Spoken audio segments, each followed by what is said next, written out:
Finally Dhurandhar 2 the revenge movie सिनेमाघरों में आ चुकी है। उसका spoiler free review already channel पे पड़ चुका है, तो आप यहाँ जाके देख सकते हैं। बट फिलहाल ये वाली वीडियो में हम बात करने वाले हैं मूवी की एंडिंग पोस्ट, जो भी मिड क्रेडिट सीन था उसके बारे में। तो देखो, मूवी जब खत्म होती है ना, तो उस टाइम पे मतलब आप समझो ऐसे ऐसे ट्विस्ट मारे हैं ना यार कि ये एक्सपेक्टेड ही नहीं था। 45 साल ये वर्ड आप याद करना, इसके बारे में आगे बात करते हैं। बट सबसे पहले चलते हैं थोड़ा पीछे आते हैं क्लाइमैक्स की तरफ। मरकज़े तैयबा में मेजर इकबाल ने रणवीर सिंह के कैरेक्टर को वेपन्स की सप्लाई के लिए बुलाया होता है, और वहाँ पे मेजर इकबाल को तब तक पता चल चुका होता है कि रणवीर सिंह इंडियन एजेंट है। एंड यहाँ पे जो रणवीर सिंह का कैरेक्टर होता है वो अलग एक गेम प्लान लेके चला होता है। जो वेपन्स लेके आया होता है रणवीर सिंह का कैरेक्टर, उसमें होता है बॉम्ब। एंड ये भी अगर कम था तो बंदे ने बलोचियों को वो लेकर आया था आईएसआई के अगेंस्ट के लिए। साथ ही में उसने उन्हें रेंजर्स यूनिफॉर्म दिए थे, भाई वो पहन कर आया ताकि इजी रहे थोड़ा करने में चीजें। एक्चुअल में उन दोनों के बीच में जो एनिमिटी है उसको बहुत अच्छे तरीके से आदित्य ने यहाँ पे यूज किया था। एंड फिर यहाँ पे इनकी बॉस फाइट होती है मेजर इकबाल और हमजा के बीच में, जो कि यार एकदम मजा आ गया था कि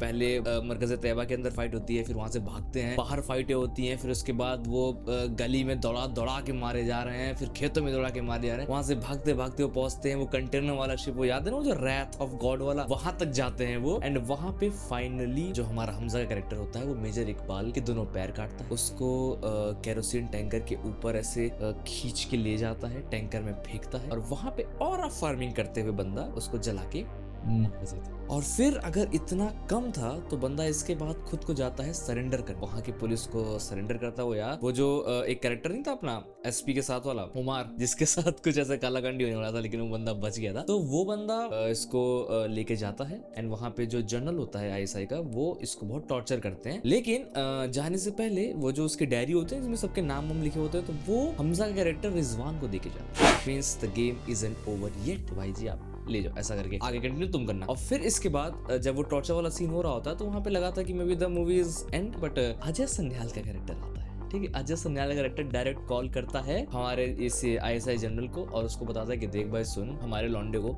सही सलामत बिना कोई खरोच आए पहुंचा दे। तो जनरल ऐसे अपने ही छोड़ में गया, अच्छा मैं तो भाई तेरे इस बंदे का इस्तेमाल करूंगा, इसको तोड़ूंगा और पूरे वर्ल्ड में तुम्हारी बदनामी करूंगा। फिर वहीं पे हमारे सन्याल जी उसे भेजते हैं एक वीडियो कि देख ये जो तेरी हरकतें हैं इजराइल को, ये जो सारे न्यूक्लियर कोड्स सप्लाई करना पाकिस्तान के, तो भाई ये सब ये वीडियो बाहर आ जाएगी ना, तो तू अपने ही यहाँ का गद्दार साबित हो जाएगा। एंड तो फिर उसके बाद वो उसको छोड़ते हैं, एंड वहाँ पे हिल्स पे उसको फेंक के चले जाते हैं। तभी कार आती है, उसका दरवाजा खुलता है, हमजा अंदर जाता है, एंड गेस व्हाट, अंदर कौन मिलता है? देखो टू बी ऑनेस्ट, मुझे ऐसा लग रहा था कि यहाँ पे शायद अगर तो ये लोग यूनिवर्स की प्लानिंग कर रहे थे तो हो सकता था कि यहाँ पे आते अपने विकी कौशल का कैरेक्टर। अगर यूनिवर्स प्लानिंग नहीं हो रही थी तो मे बी वहां पर आते बंसल का कैरेक्टर, कोई भी आ सकता था। बट वहां पे मैं देखने मिलता है, जल्दी बोल, कल सुबह पनवेल निकलना है, जमील जमाली का कैरेक्टर। आई मीन जिस बंदे को हम धुरंधर 1 और धुरंधर 2 में just as a comic relief देख रहे थे, वो निकला ओजी था। यू नो 45 साल से ये बंदा पाकिस्तान के अंदर इन्फिल्ट्रेट किया हुआ है, यहाँ की सियासत में घुस के सारा कंट्रोल कर रहा था। एंड इसका हिंट इन्होंने मूवी में पहले ड्रॉप किया था, वो हमजा को बता रहे होते कि देखो तुम्हारे ऊपर भी कोई एक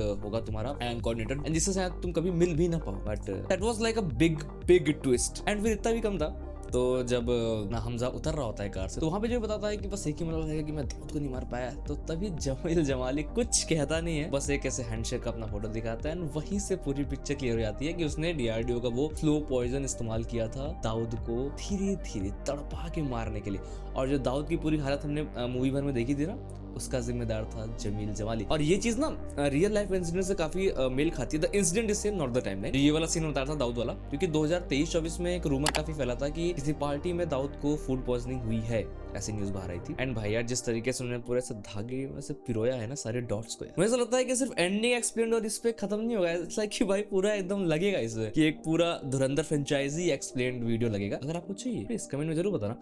बट खैर इसके आगे चलते हैं कि फिर वो प्राइवेट जेट से निकल के अपने देश जाता है। वहां पे फिर उसे अपना येलेना और उसको भाई जो बच्चा है उसकी फोटो वो जला रहा होता है। सेम चीज वो जब कराची जा रहा था, लहरी जा रहा था, वहां पे अपनी फैमिली की फोटो वो जला रहा होता है, तो सेम पैरेलल दिखाया गया। ये चीज भी पीछे छोड़ दी। एंड फिर उसके बाद मिड क्रेडिट आता है। मिड क्रेडिट में हम लोग देखते हैं कि जो ट्रेनिंग सेशन होते हैं ना रिजवान और हमजा के, और साथ में बंसल जो उनको पूरा ट्रेन कर रहे होते हैं कि उर्दू सीखना, कलमा पढ़ना, और इसी के साथ नजर और सबर एंड लड़ाई खुद से है, ये वो करके जो पूरा ज्ञान के साथ जो पूरी चीजें वो समझा रहे होते हैं, तो वो पूरा ट्रेनिंग का एक सॉर्ट ऑफ मोन्टेज था। एंड फिर इसके बाद एक और सीन आता है जो हमारे थिएटर में तो नहीं था, मे बी शायद आपके में रहा हो, आई डोंट नो। तो वहाँ पे क्या होता है कि वो जो जनरल आईएसआई होता है ना, उसके सामने उमर आता है, वो उसको बोलता है कि सर यहाँ पे गलत करो, मैं आपको एक्सपोज कर दूंगा, ये वो करके। तो यहाँ पे ना जनरल उसको पागल करार करा के भेज देता है कि चलो बे तुम निकलो यहाँ से, तुम्हारा हो गया। अच्छा, इसी में चीज आपको एक और बताना भूल गया था मैं, कि जब जनरल आईएसआई और बंसल की जो नेगोशिएशन हो रही होती है, तो उसमें बात ये आती है कि देखो मैंने तो पाकिस्तान की आवाम को तो यार सबको जगह बता दिया था मैंने कि यार इंडियन स्पाई पकड़ा गया, तो मुझे किसी का तो नाम देना पड़ेगा। वहां से पीछे से आवाज आती है हमजा की, उजैर बलोच, और वो कहता है कि इसी मौके के लिए मैं उसको इतने टाइम से जिंदा रखा था कि वो फेक ईरानियन पासपोर्ट के साथ दुबई में पकड़ा जाना, ताकि इस मोमेंट पे उसको हलाल कर सके। और इसी के साथ ये पूरा जो इन्होंने मूवी को एंड किया। एंड जो चीज मुझे बहुत अच्छा लगा कि इन्होंने फोर्स्ड सीक्वल के लिए नहीं गए, फोर्स्ड यूनिवर्स के लिए नहीं गए। बहुत सारे क्वेश्चंस अनआंसर्ड थे धुरंधर पार्ट 1 में, जिसका काफी हद तक आंसर उन्होंने इसमें कर दिया था, क्योंकि इसके बाद ना जसकीरत सिंह रांगी जाता है अपने गाँव भाग के, मतलब अजय सन्याल और बंसल को बिना बताया वो भाग के जाता है अपने गाँव। वहाँ पे माँ और बहन और उसकी बहन के बच्चों को ऐसे दूर से देखता है। एंड वो सीन काफी ऐसे हार्ड हिटिंग था कि उसकी माँ और जो उसकी फैमिली है चाहता था कि जाके उनसे मिले, उनसे बात करे, उनको बताए कि माँ जसलीन मैं वापस आ गया हूँ ये होकर के, बट उसने पीठ दिखाना ही वाजिब समझा, वहाँ पे सही समझा, एंड सीधा कैमरे की तरफ देखता है, एक डेड स्टेयर कैमरे की तरफ देता है, and that's where the movie actually ends. तो यार देखो, मुझे पता है कि जब ये मूवी मैं देख रहा था तो मैं बहुत दूर से सूंघ पा रहा था कि किन किन लोगों की यहाँ पे जलने वाली है। इट डजंट मैटर, मूवी ने जो करना था मूवी ने वो कर दिया है। और इसके ऊपर ना क्या देखो, जैसे मैंने आपको बताया था कि एक शायद एक्सप्लेनेशन वीडियो पूरी फ्रेंचाइजी का, एंड साथ ही में जैसा मैंने बताया कि जो लोग हैं ना ये भी धीरे धीरे हमें कंटेंट देते रहेंगे, तो उसमें हम लोग बहुत अच्छे से बात करेंगे। तो इस वीडियो के लिए इतना ही रखते हैं। अगर आपको वीडियो पसंद आए तो please like and share the video, and साथ ही में सब्सक्राइब करें ज्ञान डुओ को।